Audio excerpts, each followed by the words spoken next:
जेरी का face mask कैसा लग रहा है। ये रहा हमारा जेरी और ये रहा टॉम।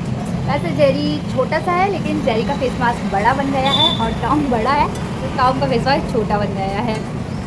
पर फ्रेंड्स मेरे पास जो टॉम एंड जेरी का रियल कलर होता है वो अभी मेरे पास था नहीं, तो मुझे ये वाले कलर्स लेने पड़े। तो फ्रेंड्स अगर आप कोई और फेस मास्क बनवाना चाहते हो तो मेरी किसी भी वीडियो में कमेंट कर सकते हो।